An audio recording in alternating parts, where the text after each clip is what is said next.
Pourquoi l'éléphant a peur du coq?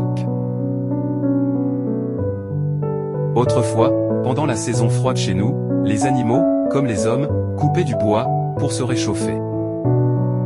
Cette année-là, il faisait vraiment froid. Il faisait tellement froid que les oiseaux n'arrivaient même plus à voler.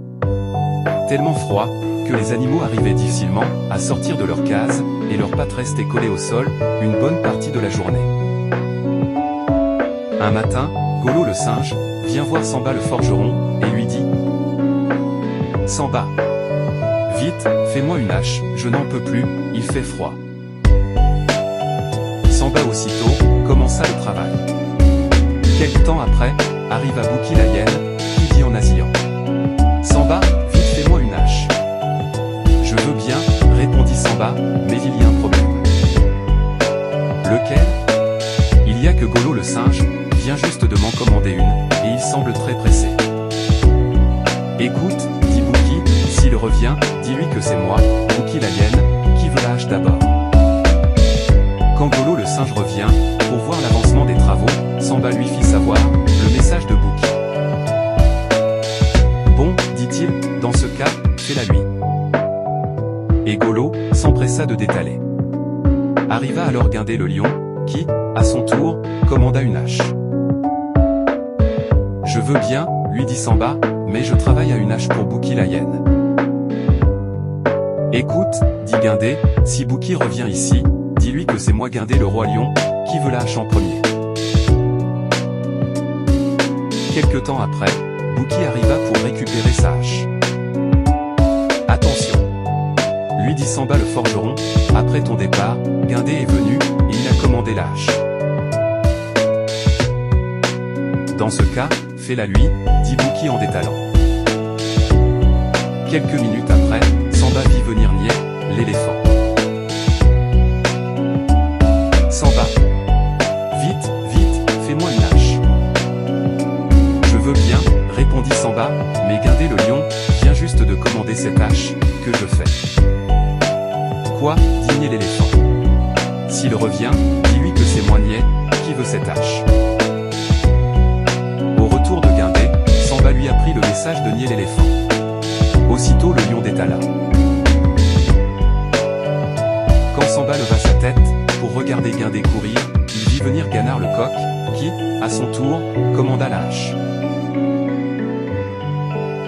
Ce n'est pas possible, dit Samba, Niais l'éléphant l'a déjà commandé. Mais c'est moi, Ganard le coq, qui veut cette hache. Quand Niais revint, Samba lui apprit que Ganard voulait la hache. Alors Niais l'éléphant écarta ses pattes et déposa un gros tas de crottes sur le sol. Un tas aussi gros que la case du forgeron. Puis il dit à Samba: Si Ganard revient, dis-lui que c'est celui qui a déposé ça qui aura la hache. Quelque temps après, Ganard le coq, accompagné par de nombreuses poules, revint. En voyant le tas de crottes, il se jeta dessus, le dispersa et le mangea. Quand il n'en resta rien, il enleva une de ses plumes et la planta, au milieu de l'endroit où était le gros tas. Il s'adresse alors à Samba et lui dit: Si Niais vient, dis-lui qu'il m'a suffi d'un petit souffle pour disperser son tas, et que ce qui est planté là, n'est qu'un des poils d'une des narines.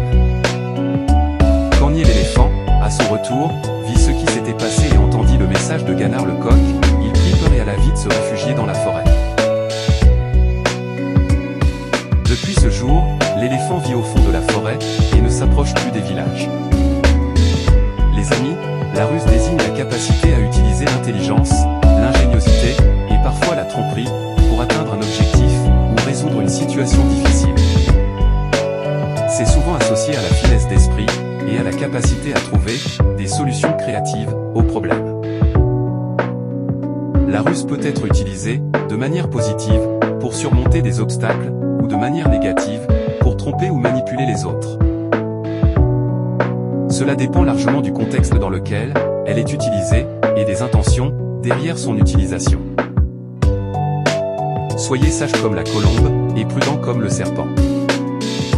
Cette expression, souvent attribuée à Jésus dans la Bible, encourage à adopter une attitude équilibrée dans la vie. Elle invite à être aussi innocent et pur que la colombe, tout en étant aussi astucieux et prudent que le serpent.